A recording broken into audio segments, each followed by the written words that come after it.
I had been given this orange bracelet, but necklace. It was an orange necklace. My mom's was red, but mine was orange, and it was neon, real bright, and real easy to see too, because it was real dark. We were in a haunted house, and the bracelet, the necklace, it meant that any of the actors could come up and touch us.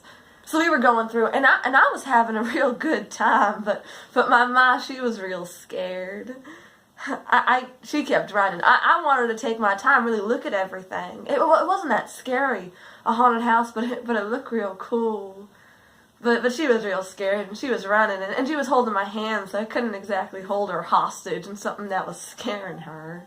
So we kept going through. I was real fine at the beginning, real fine. It was in like a prison, so the beginning was like a cell block.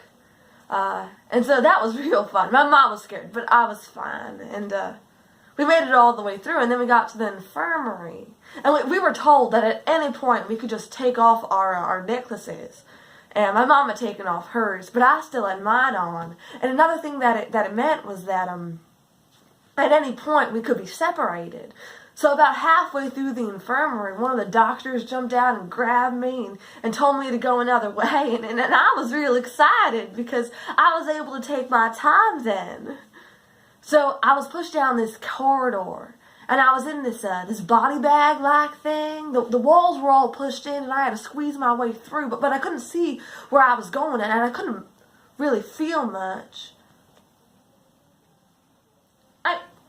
I got a little scared at this point because I could feel that my legs were free, but my torso and my chest was all stuck. And I was real scared that something was just going to jump out and grab my legs and just chop them right off. Nothing did, of course. I just made my way through and came out the other side. A doctor offered to amputate a couple limbs, and then I was in the gift shop area. My mom was there already. Of course, she had gotten there first. I forgot about that for a long time. A really long time. I mean, it was fun. Those orange necklaces, the orange necklaces. But then I remembered what it was like. Something freezing your chest, and you thinking that your legs are just gonna come right off.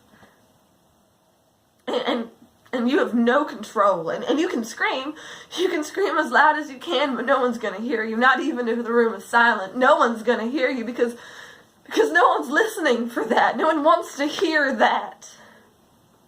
It's a haunted house. You're supposed to scream. And all I wanted was to just take off the necklace. To take it off and have everyone just take a step back and to know that I was safe. And that my mom was waiting for me at the other side. But I can't take the necklace off no more. I feel it around my neck every day when I see people and I see them see me as an invitation. And nobody's gonna do nothing about it because I chose to wear the necklace. I picked out the color orange myself, and I snapped the neon so that it was at its brightest. Once upon a time, there was a little girl named Red, named after the red cape that she wore. I had thought that I had known her story, but it turns out I only knew half. You see, Little Red didn't get her happily ever after. She went home terrified. She locked her doors and drew her blinds and didn't go outside for months. Until at last, with the pain of trauma still weighing down on her chest, she went back to the wood. And she met another wolf. Because there's always another wolf. Oh, but she wasn't scared. She saw him for what he was, for the monster that he was. So she didn't stray from the path that time. No. She ran straight to Grandma's house. There was no hunter to save them, no rescue in sight. Just an old woman and a little girl. Trapped. Oh, but Little Red survived. So did Grandmother. They filled a trough with water and placed it right next to the house, locked all the doors, so that when the wolf came, he climbed up the roof to come in through the chimney. But they lit a fire. He fell right off the roof, right into the water, and died. And when Little Red went home, she had no fear. There was no longer any room for it.